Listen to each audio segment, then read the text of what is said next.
ಇನ್ನು ಮುಂದೆ ನಿಮ್ಮ ನೆಚ್ಚಿನ ಧಾರಾವಾಹಿಗಳ ಫುಲ್ ಎಪಿಸೋಡ್ಗಳು ಸನ್ ನೆಕ್ಸ್ಟ್ ಆಪ್ನಲ್ಲಿ ಮಾತ್ರ. ಪೂಜಾ ಬೆಟ್ಟಕ್ಕೆ ಬರೋದು ಬೇಡ ಅನ್ಸುತ್ತೆ. ಅಲ್ಲ ಸೇವಂತಿ, ನೀನ್ ಹರಕೆ ಹೊತ್ಕೊಂಡಿದ್ದು ಇವಳು ಗಂಡಂಗೋಸ್ಕರನೇ. ಅವಳೇ ಬರ್ದೆ ಹೋದ್ರೆ ಹೇಗೆ? ಇರಬಹುದು ಅತ್ತೆ, ಆದ್ರೆ ಪೂಜಾ ಈಗ ತುಂಬಿದ ಬಸ್ರಿ. ಅವಳ ಕೈಲಿ ಬೆಟ್ಟ ಹತ್ತೋದಕ್ಕಾಗಲ್ಲ, ಹತ್ಲೂಬಾರ್ದು. ಯಾವಾಗ ಡೆಲಿವರಿ ಆಗುತ್ತೋ ಏನೋ ಅನ್ನೋ ಆತಂಕ ಬೇರೆ. ಹಾಗ್ ನೋಡಿದ್ರೆ ಅವಳ ಜೊತೆ ಯಾರಾದ್ರೂ ಇರ್ಲೇಬೇಕು. ಇಂಥ ಟೈಮಲ್ಲಿ ಬೆಟ್ಟ ಹತ್ತೋ ರಿಸ್ಕ್ ತಗೊಳ್ಳೋದು ಸರಿ ಅನಿಸ್ತಾ ಇಲ್ಲ. ಹೌದೌದು, ನೀನ್ ಹೇಳ್ತಿರೋದ್ ಸರಿನೇ. ಆದ್ರೆ ಇವಳೊಬ್ಬಳನ್ನೇ ಹೇಗ್ ಬಿಟ್ಟೋಗೋದು? ಅಯ್ಯೋ ಅಜ್ಜಿ, ಅವಳನ್ನ ಒಬ್ಬಳನ್ನೇ ಬಿಟ್ಟು ಹೋಗಿ ಅಂತ ಯಾರು ಹೇಳಿದ್ದು? ನಾನು ನನ್ನ ತಂಗಿ ಜೊತೆ ಇದ್ದು ನಾನು ಅವಳನ್ನ ನೋಡ್ಕೋತೀನಿ. ಇನ್ಫ್ಯಾಕ್ಟ್ ನಾನು ಹರಕೆ ಹೊತ್ತಿರೋದು ಅಶ್ವಿನ ಕಳಿಸ್ತೀನಿ ಅಂತ. ನೀವು ಮನೆಯವರೆಲ್ಲರೂ ಅವನ ಜೊತೆ ಹೋಗ್ಬಿಟ್ಟು ಬನ್ನಿ, ನಾನ್ ಮನೆಯಲ್ಲೇ ಇದ್ದು ಪೂಜಾ ನೋಡ್ಕೋತೀನಿ. ನೀನ್ ಹೇಳಿದ್ದು ಸರಿನೇ, ನೀನ್ ಅವಳನ್ನ ನೋಡ್ಕೊ, ನಾವೆಲ್ಲ ಹೋಗ್ಬಿಟ್ಟು ಬರ್ತೀವಿ. ಏನೋ ಸರಿ ಸರಿ, ಎಲ್ರು ಬೇಗ ರೆಡಿಯಾಗಿ. ಏ ಯಶೋದ, ನೀನ್ ಬರೋದಿಲ್ವೇನೆ?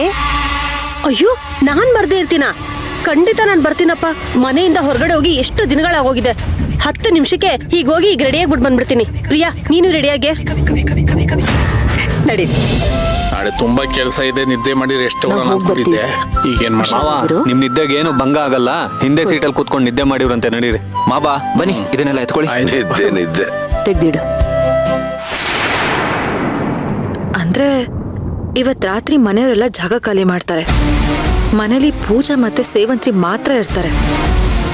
ಇದು ಒಳ್ಳೆ ಚಾನ್ಸು. ಈ ಅವಕಾಶನ ಯೂಸ್ ಮಾಡ್ಕೋಬೇಕು. ಇಬ್ರೇ ಇರೋ ಟೈಮಲ್ಲಿ ನನ್ನ ಕೈ ಚಳಕ ತೋರಿಸ್ಬೇಕು. ಸೀಮಂತದ ಪ್ರೋಗ್ರಾಮ್ಗೆ ಕಲ್ಲು ಹಾಕೋದಕ್ಕೆ ದಾರಿ ಸಿಕ್ತು.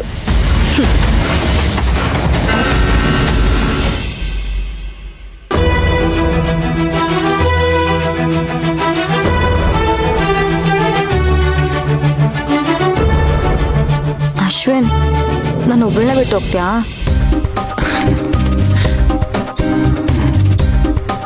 ನಂಗೂ ನಿನ್ ಬಿಟ್ಟು ಹೋಗಕ್ ಮನ್ಸಿಲ್ಲ ಚಿನ್ನ. ಆದ್ರೆ ಏನ್ ಮಾಡೋದು? ನಿನ್ ಹೊಟ್ಟೆಲಿ ಪುಟ್ ಪಾಪು ಬೆಳಿತಿದ್ಯಲ್ಲ, ಈ ಟೈಮಲ್ಲಿ ಟ್ರಾವೆಲ್ ಮಾಡಬಾರ್ದು, ಚೆನ್ನಾಗಿ ರೆಸ್ಟ್ ಮಾಡ್ಬೇಕು. ಅದಕ್ಕೋಸ್ಕರ ನಾನ್ ನಿನ್ನ ಬಿಟ್ಟು ಹೋಗ್ತಿದ್ದೀನಿ. ನೀನೇನು ತಲೆ ಕೆಡಿಸ್ಕೋಬೇಡ, ನಾನ್ ಬೇಗ ಪೂಜೆ ಮುಗಿಸ್ಕೊಂಡ್ ಬಂದ್ಬಿಡ್ತೀನಿ. ನಿನಿಗೂ ನಿನ್ ಹೊಟ್ಟೆಲಿರೋ ನಮ್ ಪುಟ್ಟುಗೂ ಒಳ್ಳೇದಾಗ್ಲಿ ಅಂತ ದೇವ್ರ ಹತ್ರ ಕೇಳ್ಕೊಂಬರ್ತೀನಿ.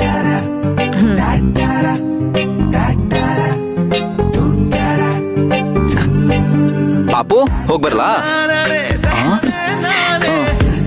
ಸರಿ ಆಯ್ತು, ಬೇಗ ಬಂದ್ಬಿಡ್ತೀನಿ.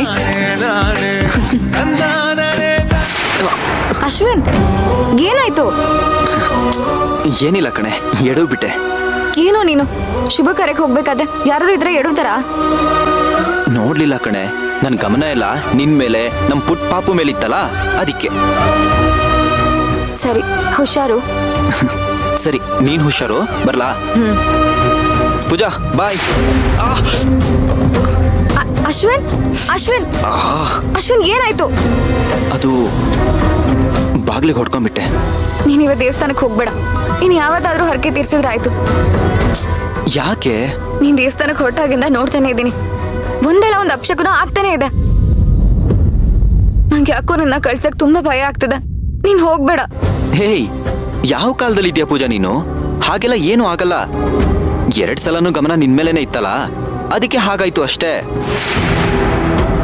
ಕಾಗೆ ಹೋಗಿ ಮರದ ಮೇಲೆ ಕೂತಿದ್ದಕ್ಕೂ ಮಾವಿನಕಾಯಿ ಬಿದ್ದಿದ್ದಕ್ಕೂ ಕಾಗೆನೆ ಹೋಗಿ ಮಾವಿನಕಾಯಿ ಬೀಳಿಸ್ತು ಅನ್ನೋದು ಸರಿಯಲ್ಲ ಪೂಜಾ. ನೋಡು, ನೀನು ಧೈರ್ಯವಾಗಿರು. ಇಲ್ಲ ಅಶ್ವಿನ್, ನಂಗೆ ಯಾಕೋ ನಿನ್ನ ಕಳ್ಸಕ್ ಮನ್ಸೇ ಬರ್ತಿಲ್ಲ. ನಂಗೆ ನೀನ್ ಇವತ್ತು ಕಳ್ಸಕ್ ತುಂಬಾ ಭಯ ಆಗ್ತದೆ. ನೀನೆಲ್ಲೂ ಹೋಗ್ಬೇಡ.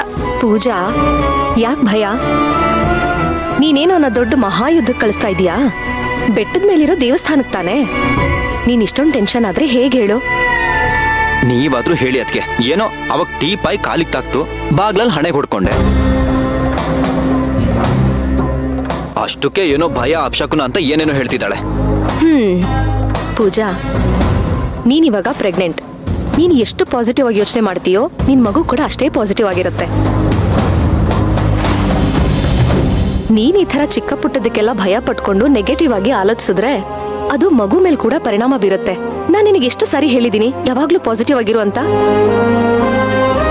ಕಂದ, ಕೇಳಿಸ್ಕೋ ಕಂದ, ಕೇಳಿಸ್ಕೋ. ನೋಡು, ನಿಮ್ ದೊಡ್ಡಮ್ಮ ಎಷ್ಟು ಚೆನ್ನಾಗಿ ಅಡ್ವೈಸ್ ಕೊಡ್ತಾ ಇದಾರಂತ. ನೀನು ಅಷ್ಟೇ ನಿಮ್ಮ ಅಮ್ಮನ ತರ ಹೆದ್ರು ಪುಕ್ಲಾನೋ ಆಗ್ಬೇಡ. ಆ ನೋಡು ಎಷ್ಟು ಚೆನ್ನಾಗಿ ಹೆದರ್ಕೋತಾಳ ಅವಳು.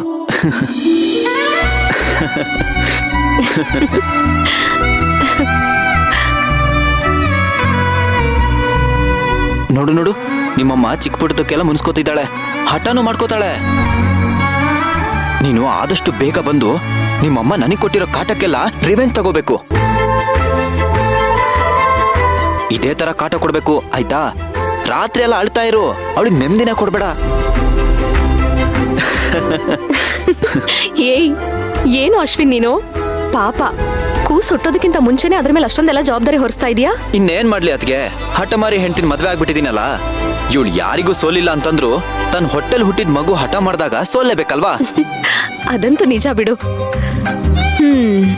ನೋಡ್ದ್ಯಾ ಕಂದ, ಈ ಮನೇಲಿ ನಿನಗೆ ಎಷ್ಟೊಂದು ಡಿಮ್ಯಾಂಡ್ ಇದೆ ಅಂತ. ಬೇಗ ಬಾ.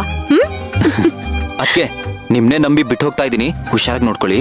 ಏನೇ ಇದ್ರು ನನಗೆ ಕಾಲ್ ಮಾಡಿ. ಏನೋ ಹಾ, ನಾನು ನನ್ ತಂಗಿನ ಹುಷಾರಾಗಿ ನೋಡ್ಕೋಬೇಕು ಅಂತ ನೀನ್ ಹೇಳಿ ನಾನ್ ತಿಳ್ಕೊಬೇಕಾ?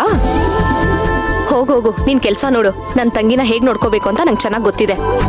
ಹಾಗಲ್ಲ ಅದ್ಕೆ, ಇವಳು ನನಗ್ ಗೊತ್ತು.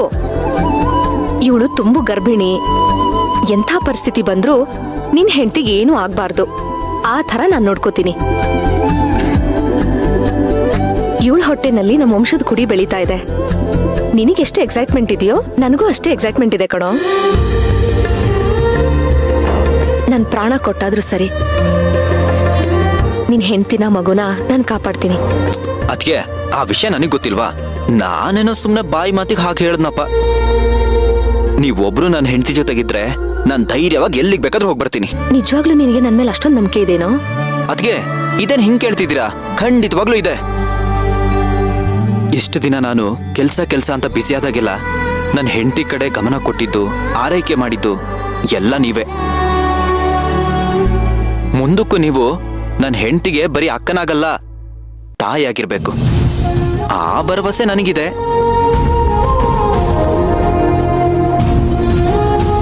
ಆದ್ರೆ ಇಷ್ಟು ದಿನ ಇದ್ದಿದ್ಕಿಂತ ನನ್ನ ಮನ್ಸು ಇವತ್ತು ಯಾಕೋ ಗೊತ್ತಿದ್ದು ಎಮೋಷನಲ್ ಆಗ್ತಿದೆ.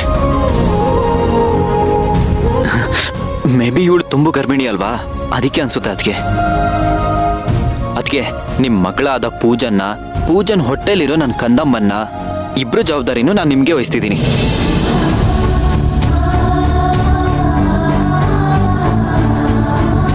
ಚೆನ್ನಾಗಿ ನೋಡ್ಕೊಳ್ಳಿ. ಸರಿ, ನಾನಿನ್ ಬರ್ತೀನಿ.